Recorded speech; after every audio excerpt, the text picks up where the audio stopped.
DJ Metal Craig of Craig's Metal Storm here. I have one of the members of Misanthropik Torment with me today.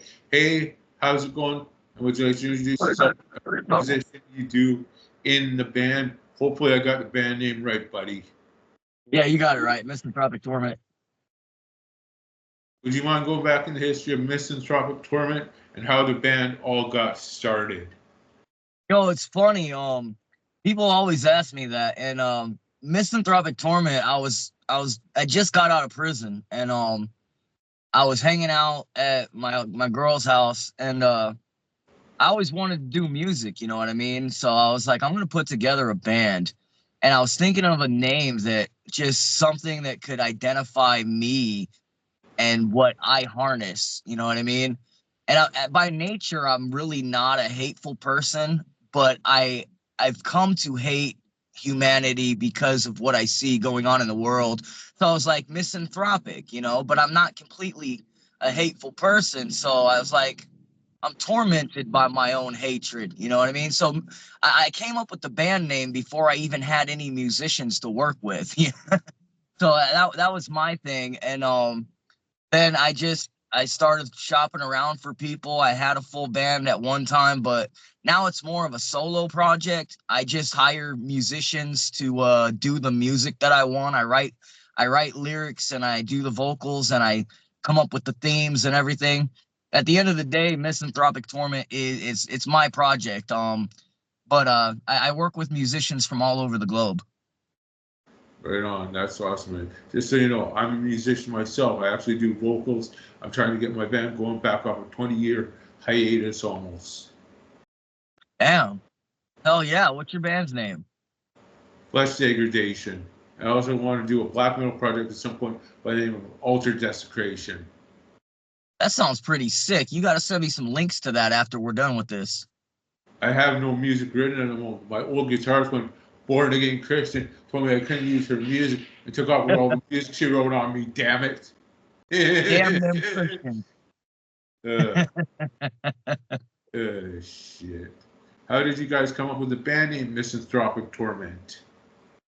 Oh, that was my thing. Like I said, I was thinking about what to name my band, what I wanted, and I think Misanthropic Torment they put together very well. A lot of people don't get the meaning behind it, but at the end of the day, it's like I said, I'm not a hateful person by my nature, but because of life circumstances and everything that I see going on in the world, and I just, I've learned to hate humanity, man.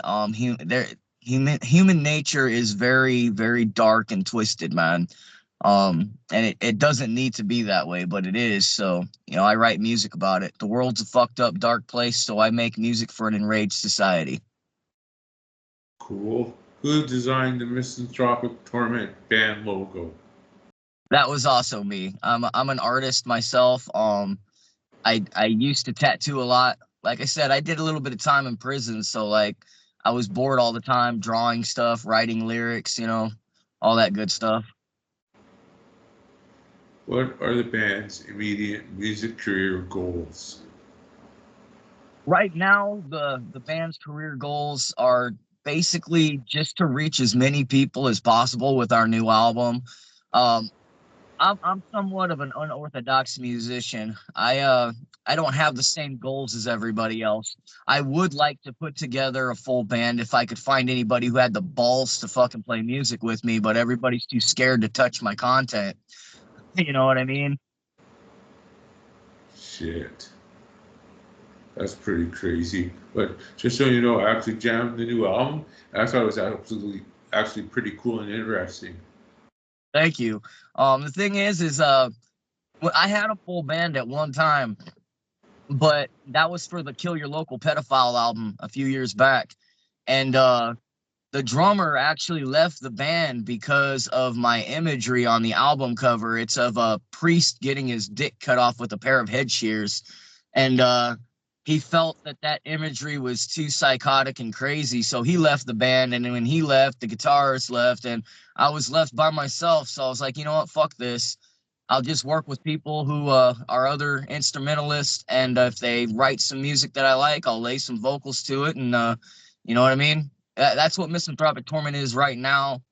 But at some point, if I can find anybody who has some fucking cojones to play some music with me, that would be cool, because I've got a lot of offers from a lot of festivals, especially after this album came out. There's people who want to see Misanthropic Torment play live, but unfortunately, the guy who wrote the music lives in California and he's in a bunch of other projects. So, right now touring just isn't in the cards for me.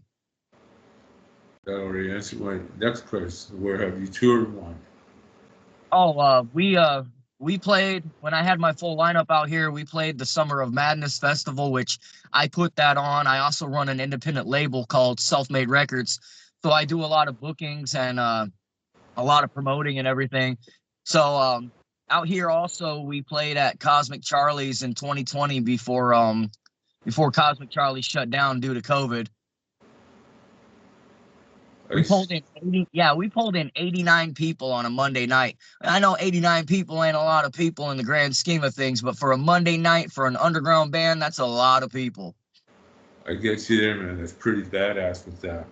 This next one's a really good one. What are the band's foreseeable plans for the future? Aiming for another album or a possible split or an EP coming out? Right now, we got 4 or 5 more songs to record for the deluxe version of Make Assassinations Great Again.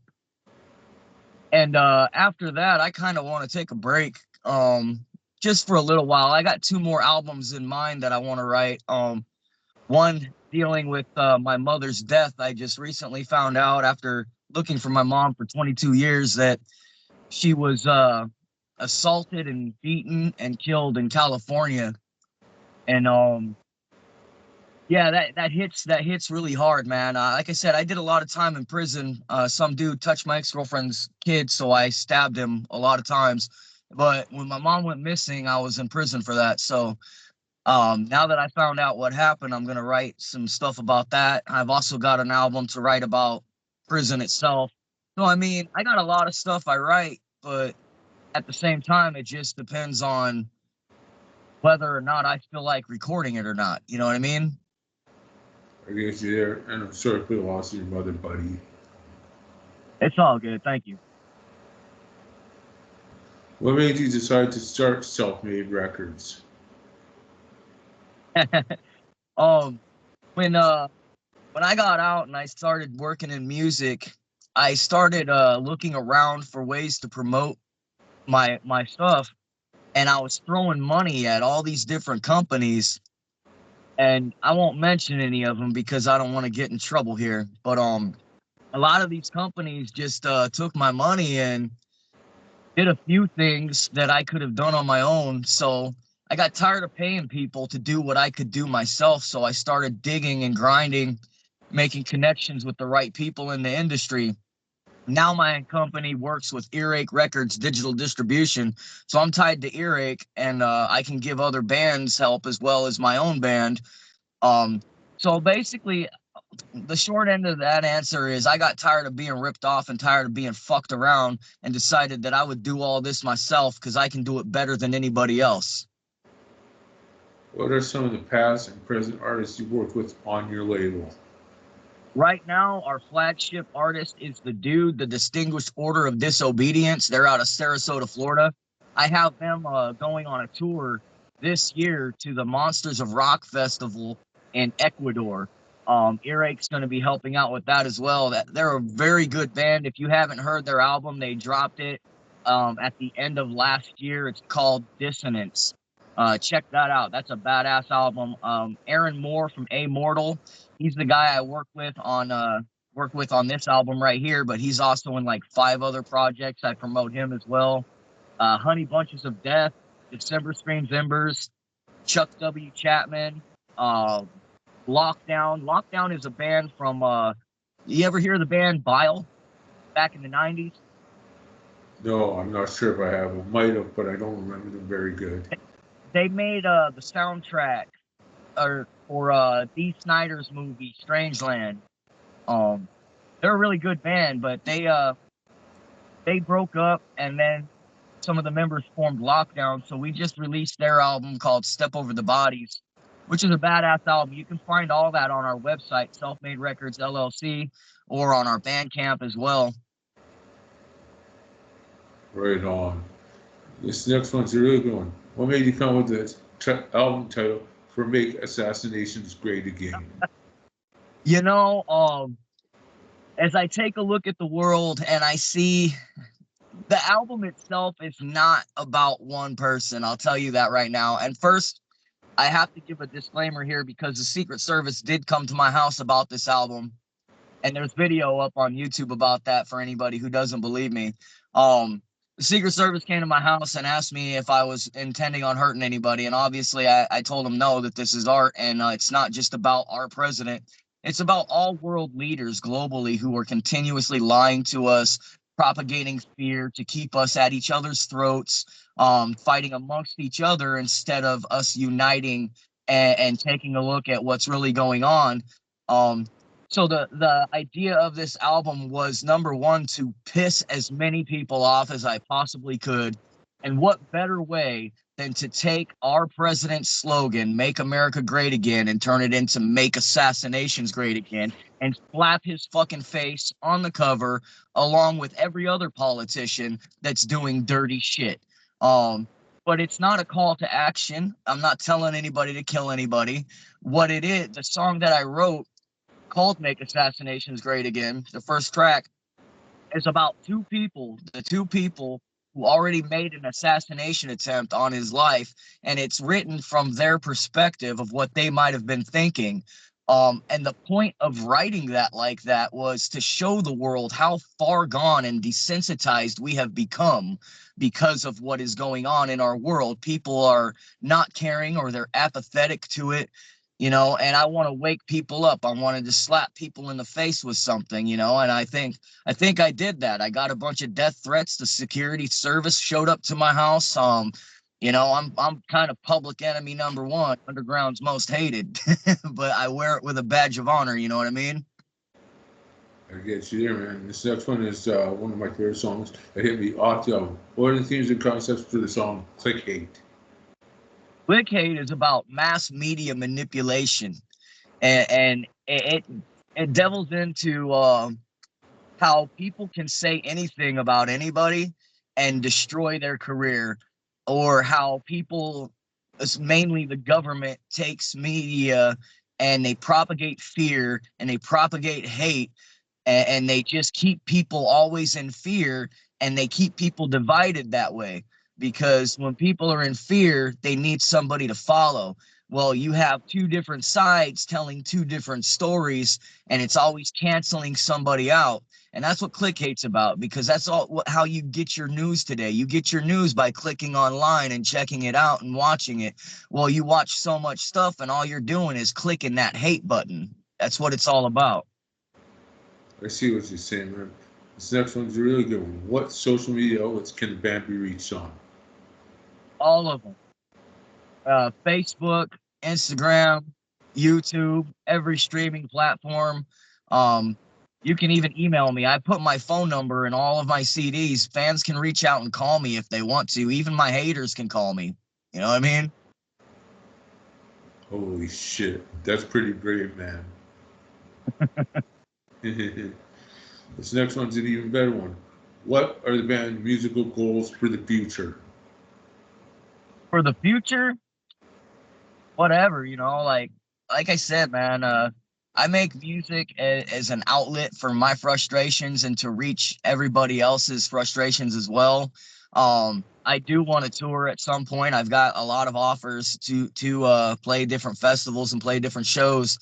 So I mean, my main goal would be getting somebody that can play the music and get on the road and go tour. I mean, after the Secret Service left my house, I've sold like 100 records, and then I've sold altogether since they've left, because of that publicity that they gave me. I sold about 400 records. I mean, I just bought a brand new fucking car.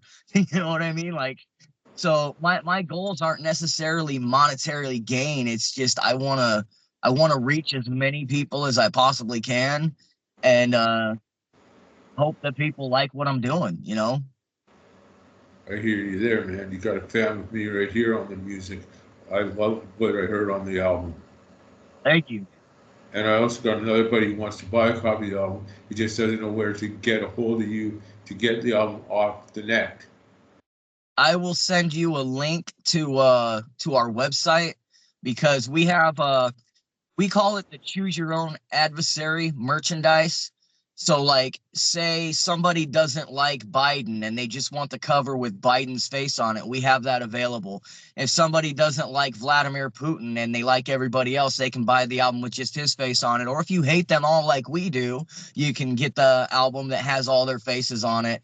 We have CDs available, we have vinyl records available, we have t-shirts available. So I'll put that link in the messenger here so you can give that to them. All right, I'll get that from you after the interview's finished, recorded, and done. Yes, sir. Just wanted to play some questions. Sorry, buddy. Who are the band's musical influences? I have a lot of influences, but the sound. See, okay, I have influences when it comes to marketing, and then I have influences when it comes to sound. When it comes to marketing, I took a page out of Marilyn Manson's book. We're not necessarily just death metal. I call our genre extreme shock blackened death metal because we're meant to captivate attention and slap you in the face and shock you, just like Manson did back in the 90s. So that's where that marketing skills come from.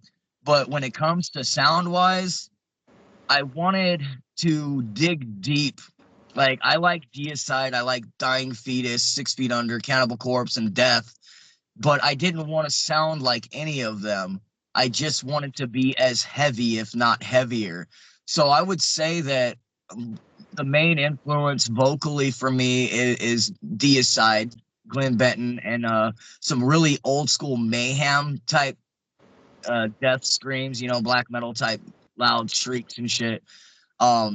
I love a lot of different types of music, man.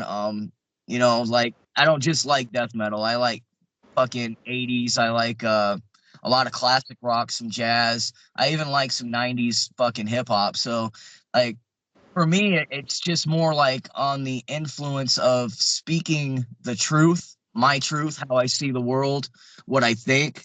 I mean, if you've ever listened to Immortal Technique, he says everything I'm saying just in a different way. You know what I mean? I think I get you there, man. But the thing is, for me, some of my influences are Malignancy, Incantation, Deicide, and speaking of Incantation, Cannibal Corpse. I interviewed John McEntee not too long ago. I interviewed Paul Mazurkowitz, the drummer of Cannibal Corpse. Another influence of mine for clean singing, King Diamond. Oh yeah. My influences, Feet man. Under too. Love 6 Feet Under. I just saw them last week. And man, after that show, I felt like I got hit by a Mack truck after leaving that pit. Show, I got to meet Chris. I handed him one of my CDs, the new CD actually, and he looked at the cover and he was like, "Ooh!" That's all he could say was "Ooh." It was pretty fucking awesome, dude. Yeah.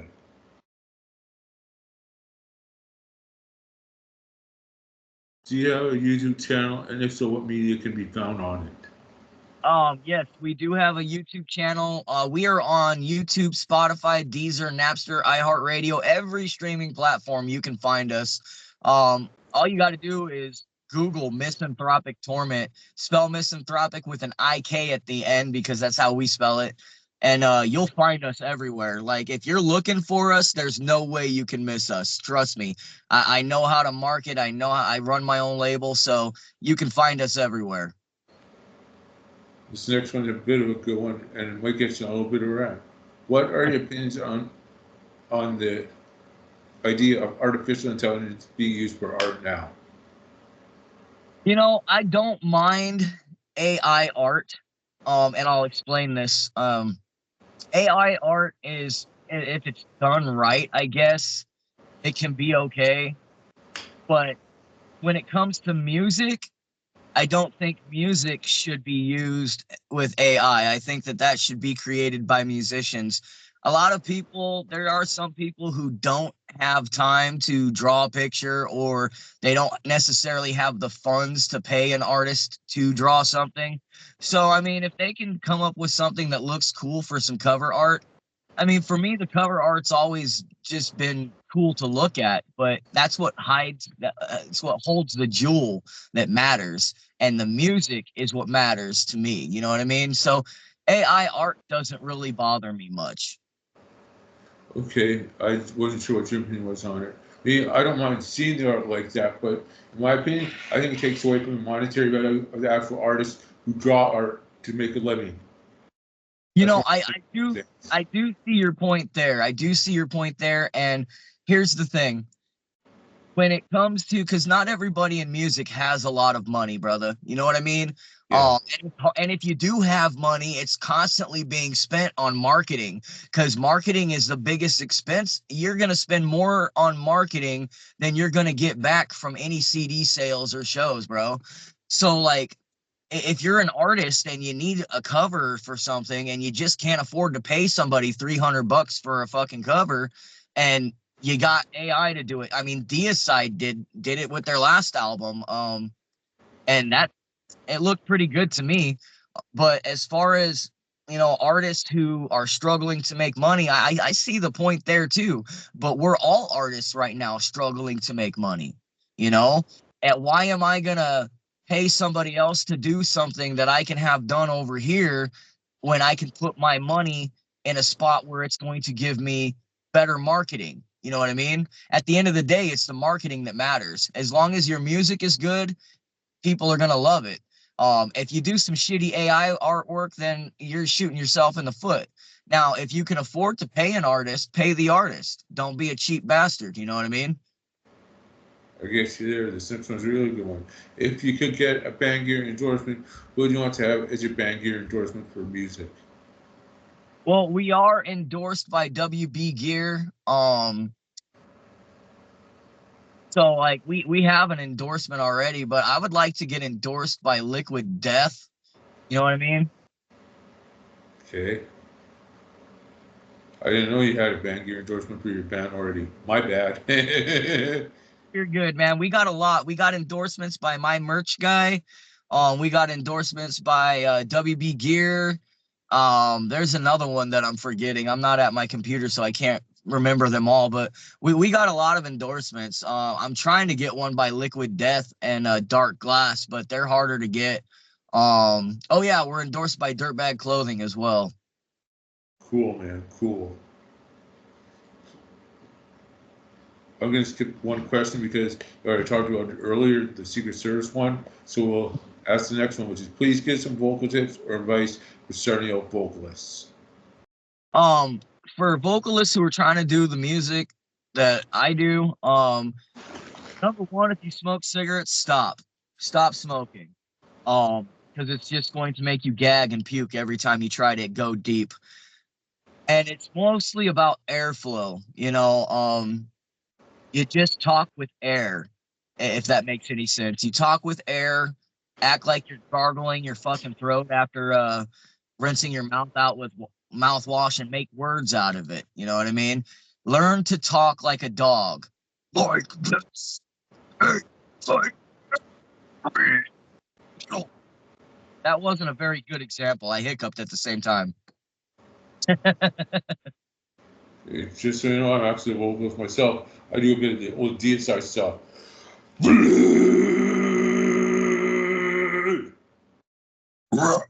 Damn, I got hiccups, man. Hold on. Let me try this again. One more time. One more time. If I don't do it this time, I'll fucking retire. That was pretty good, man. Drink lots of water, tea with honey in it. Don't smoke cigarettes. You smoke weed all you want, but I don't do anything. I don't smoke. I don't really fucking partake in any of that.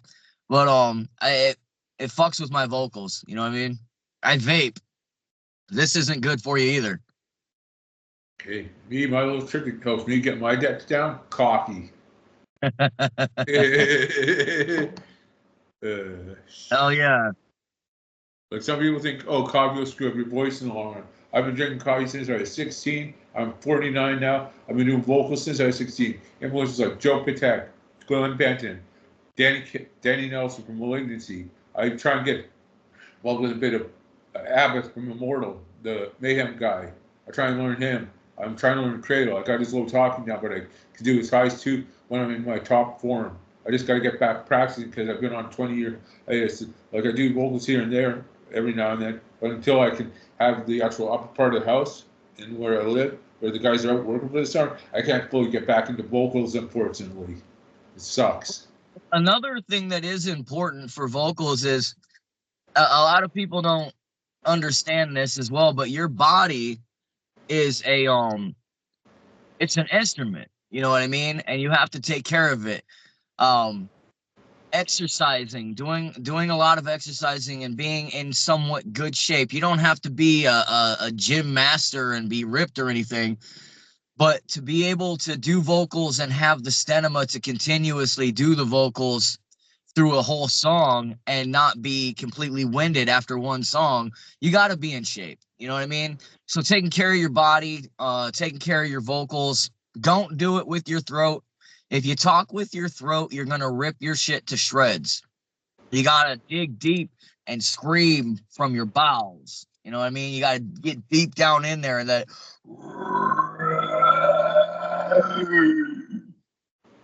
I get you there, man. I actually bring it from the gut myself, but the thing is, in order for me to get my ranges down the way I need them to, I cheat a little bit. I took vocal lessons from Melissa Cross and the Zenda Screaming video. I watched a lot of her videos. She knows what she's talking about. Yeah, and it helps. It does. At least it was 3 more for the interview, and I'll need the station IDs from you, Eric. The third last question I need is, what's the newest musical influence you've been jamming on in your music arsenal? In my music arsenal, I listen to a lot of Suffocation, a lot of Deicide, a lot of 6 Feet Under, The Dude, another band called The Human Tragedy. They're out here from Lexington, or they're in Kentucky somewhere out here. Another band out here that you might like is called Left to the Wolves. These dudes are bad fucking ass. They went to Europe a few years back and came back, and then they fucking retired. But I have over 2,000 CDs and 100 fucking records in my house. So like I'm constantly jamming on something. You know, my arsenal is anything from the deep underground to some mainstream type stuff. So it just depends on my mood that day. Cool. The latest band I've been jamming on, 2 of them are Third Moon, and one that I haven't gotten into that I was introduced by a friend. I just got into their discography recently, At the Gates. At the Gates is badass. Another band that you might like is called Summoner's Circle. I don't know if you've heard of them, but they're an underground band, and they're making some pretty big moves, man. I've seen them on Facebook and TikTok a lot, but they're a really good band. Cool. I'll have to check them out at some point when I have time. Another good one that you might like that's black metal is it's an atmospheric black metal band. I think they're called Sheramoth. I haven't heard of them. I have their album. I checked it out. It is good black metal. And another funny story before we get on to the second last question in the interview. You know how you mentioned Mayhem earlier? Yeah. I had a live in Leipzig, Darling Black Hearts album here over at my place. And I was somewhere, I had a bad ex-roommate, and they threw the CD out on me. Because they hated the cover of it. You know, I don't understand people with the imagery, man. Like, it's just, at the end of the day, this is entertainment. And that's what this is. Imagery is meant to captivate your attention. And if you hate it, somebody else is going to love it. You know, there's no such thing as bad publicity unless you're a piece of shit pedophile. Then you should just kill yourself. I agree with you there, man. The imagery is badass, and it's meant to captivate and motivate the mind. I think it's really cool how some of these bands come up with such brilliant artwork, and yet people shit on them for no fucking reason. You know, it happens to me all the time. I consider myself to be underground's most hated. I am the Eminem of the underground. Underground metal. Where can or Make Assassination Great Again be ordered? On my website, and I'll give you the link on that. It's Self-Made Records LLC. You can go to my Facebook page, which is Misanthropik Torment Official, and there's a link directly to my website that will take you to all the merchandise that we have, and we have a lot. We got vinyl, we got CDs, and we got shirts. So it's there, and it's also on Bandcamp. So, you know, you can find it if you want it. Cool, man. And this was the last question. I'll need to get 2 different station IDs from you after that. What was that? Last question in the interview is, what new band news do you have on the Misanthropik Torment front? As in anything we might have missed so far in this interview, or anything you think you would like to cover that was missed in the interview? Nah, we covered everything. All I want at the end of the day here for everybody who's watching this to know, number one, this is not a call to action. It's entertainment. I'm not trying to get you to go hurt anybody. I'm not going to do it myself. And then number two, if you cannot afford to buy a CD or a record, I don't care. You don't have to buy it. If you like the music, share it and stream it with like-minded people and keep it alive. I don't need your money. I mean, yes, money is always great. People buying records is always great, but not everybody can afford to, especially people who listen to this type of music. So don't feel pressured to buy any kind of merch. Just listen to it. And if you like it, share it with other people. That's the best way you can support this project. Cool. Thank you very much for your time, Eric. And that leaves us with the station IDs now. First one is, hey, this is Eric Scarlett of Misanthropik Torment, and you're listening to Mangled Music Radio. Whenever you're ready. This is Eric Leviathan Scarlett, and you are listening to Mangled Music Radio. Hey, sleep and breathe metal. Thank you very much for that station ID. The last one's for Craig's Metal Storm, which I based off the Metal Storm video game off the NES back in the 80s. That's what I based my show off. Hell yeah. I need a station ID for Craig's Metal Storm now when you're ready. Okay, what? I said I need a station ID for Craig's Metal Storm when you're ready. You can come up with whatever you want in it, buddy. Craig's Metal Storm? Yep. And you are listening to Craig's Metal Storm Radio! Hey, sleep and breathe metal! We got the, hey, this is Eric Leviathan Scarlett. Oh. This is Eric Leviathan Scarlett! You are listening to Craig's Metal Storm Radio! Hey, sleep and breathe metal! Cool. Thank you very much for the interview. Thank you very much for your time, buddy. Thank you. Appreciate you.